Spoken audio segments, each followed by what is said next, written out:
Long ago, in a quiet village surrounded by tall palm trees and dancing streams, there lived a little girl named Amara. She was the light of her mother's heart, the laughter of her father's evenings, and the joy of all the children in the compound. Every day, Amara loved to play at the village playground, a wide open space where children rolled tires, sang songs, and told riddles under the big irako tree. But one strange day, something happened at that playground that changed Amara's life forever. Welcome to Enani's African Folktales. Please like, subscribe, and hit the notification bell for more interesting stories. The playground was full of laughter. Children clapped their hands and chanted. Amara's voice rose louder than the rest. Her eyes sparkled like the morning sun. She could see everything: her friends' smiles, the colorful wrappers of mothers passing by, and the goats nibbling on grass.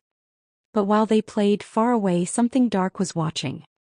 A shadowy figure stood at the edge of the playground. Nobody knew when he arrived. Nobody noticed when he sat under the irako tree. He was not a child. He was not a parent. He was a stranger. And he carried with him a small calabash tied with red cloth.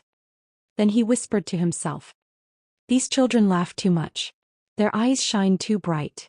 I will take what makes them see, and feast on their light." The stranger called out softly, "Little girl, Amara. Kulme. Come, I have something for you." Amara, innocent and trusting, stepped closer. Her friends warned her, "Amara, don't go." Then one of her friends said, "My mother says never talk to strangers." But Amara only smiled. Her heart was too pure to see danger. She walked closer. And the stranger opened his calabash. Eerie whoosh, like wind rushing into a hollow pot. A sudden darkness covered Amara's face. She screamed, "Amara. My eyes. My eyes. I can't see." There were sounds of chaos, children screaming and mothers rushing in. The playground became silent. The laughter was gone. The children cried. Amara's mother came running, her wrapper flying in the wind. "My child. My daughter. Who has done this to you?" But the stranger had vanished. Gone into the forest. Leaving nothing but footprints in the dust. Amara could no longer see. Her world of colors, games, and laughter was replaced with darkness.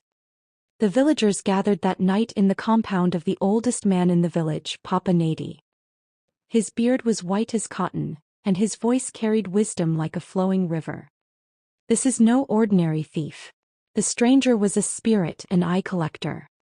Long ago our ancestors warned us. Such spirits roam where children laugh without caution." He raised his staff and struck the ground. "We must find a cure for Amara. We must teach our children caution. And we must call upon the ancestors to return what has been stolen." The villagers prepared for a journey. They walked deep into the forest where the river goddess dwelled. Amara's mother carried her on her back, singing songs of sorrow, begging the spirits for mercy. At the riverbank, the priestess appeared. "You have come for the child's eyes.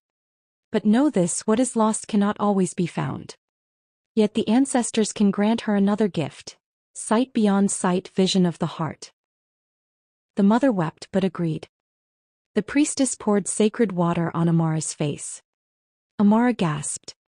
Though she could not see with her eyes, she began to speak of things unseen. "I see the stranger. He hides in the dark forest. I see the village. I see the dangers before they come." From that day Amara became different. Though blind, she could see what no one else could. She warned hunters of dangers before they entered the forest. She told mothers when sickness was coming. She saved children from falling into traps. Amara lost her eyes at the playground. But she gained the sight of the spirit world. Moral of the story: the world is full of laughter but also shadows. Never wander too far. Never trust every stranger. For sometimes what you lose cannot be returned. But even in loss, the spirits may grant new gifts. This is the story of Amara, the little girl who lost her eyes at the playground. Long ago, in a quiet village surrounded by tall palm trees and dancing